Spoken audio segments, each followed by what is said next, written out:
নমস্কার বন্ধুরা, আজ আমরা আলোচনা করব সালার মুভির ট্রেলার, যেটির মেইন ক্যারেক্টারে রয়েছে প্রভাস। আর এই মুভির ডাইরেক্টর প্রশান্ত নীল, যিনি আমাদের কেজিএফ সিনেমার মতো এমন একটি দুর্ধর্ষ সিনেমা উপহার দিয়েছেন। ট্রেলারটির ডিউরেশন হলো 3 মিনিট 47 সেকেন্ডের, যার দুটি পার্টে বিভক্ত, যার মধ্যে পার্ট 1-এর ট্রেলার রিলিজ হয়েছে। নমস্কার, আমি বিশ্বজিৎ আর আপনারা দেখছেন ডাবিং ম্যাক্সের পক্ষ থেকে আপনাদের জানাই অসংখ্য ভালোবাসা। ট্রেলার দেখে বোঝাই যাচ্ছে যার স্টোরি 100 বছর পুরনো, যেখান থেকে কাহিনী শুরু হয় দুটো বন্ধুকে দেখিয়ে, যার মধ্যে একজন প্রভাস, যার নাম দেবা, আর একজন পৃথ্বীরাজ। ছোটবেলার বন্ধুত্ব বড় হয়ে দেখা যায়।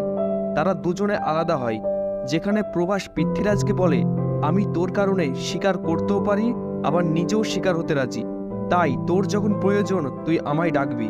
1000 বছর পুরনো ডাকাতের রাজত্ব, যার নাম খানসার, যারা বর্তমানে খুব প্রোটেক্টেড রাজ্য, যার মধ্যে বাইরে ও ভিতরে কেউ যাতায়াত করতে পারবে না, যার ভিতরে অন্য কোনো কাজ চলে। কাহিনীতে কিছু গ্রুপ হয়েছে, যার মধ্যে প্রভাসের সেই বন্ধু পৃথ্বীরাজের গ্রুপ সবচেয়ে শক্তিশালী। সেই অর্থে তারাই ভাবে তারা এই রাজ্যে রাজত্ব করার যোগ্য।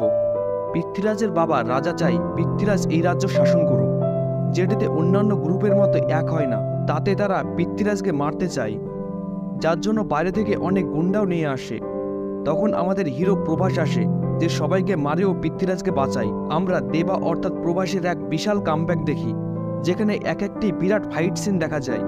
যদিও শেষে কিছু তো একটা টুইস্ট আছে, যেখানে দুই জিগরি দোস্তের মধ্যে দুশ্মনী দেখা যায়। এখানে আমরা শ্রুতিরও ক্যারেক্টার দেখি, যাকে কেউ স্টোরি শোনাচ্ছিল, যার মাধ্যমে আমরা এই স্টোরি শুনতে পাই।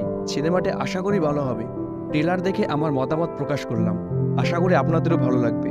যদি ট্রেলারটি ভালো লেগে থাকে তাহলে ঝটপট একটি লাইক করে দিন, আর চ্যানেলটিকে সাবস্ক্রাইব করতে ভুলবেন না। ধন্যবাদ, আবার দেখা হচ্ছে পরের কোনো এপিসোডে।